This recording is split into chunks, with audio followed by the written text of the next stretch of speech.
Freedom. It's such a powerful word. Throughout history, revolutions have been triggered by this word, by this longing. Freedom has been fought for throughout the centuries and across the nations. Great sacrifices have been made for freedom. And it's a word that it actually stirs something deep within all of us.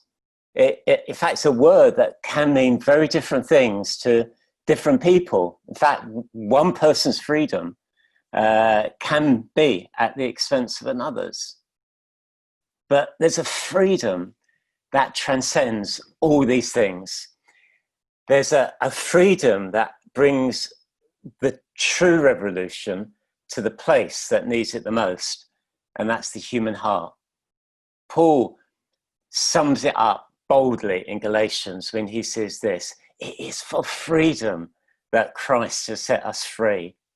That is an explosive summing up of the gospel, of the good news, of everything that Jesus has done for us. Christ has set us free.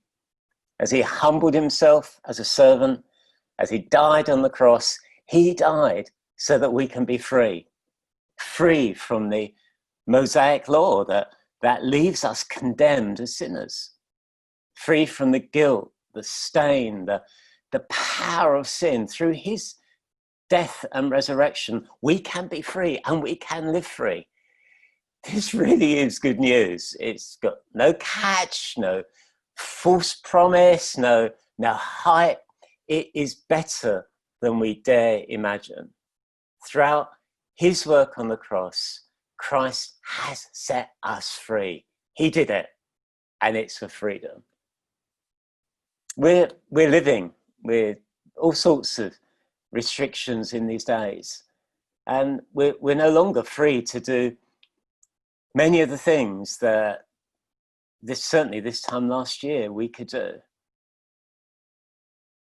Just some encouragements. Let's keep our hearts rooted in freedom truth.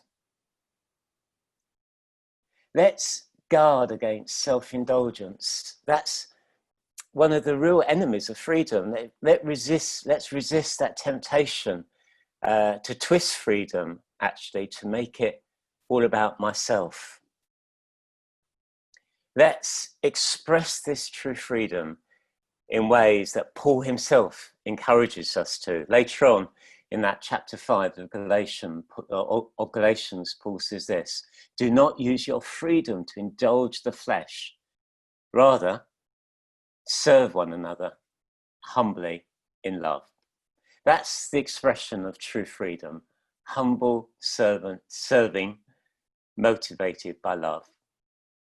Let's ask God for wisdom, for grace, that in these times of restrictions, we continue to honor all the guidelines, but we can still live as God's freedom people, knowing the truth has set us free.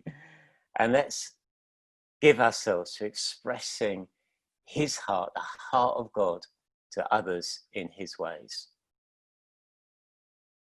God bless you. God be with you, as together we know it is for freedom Christ has set us free.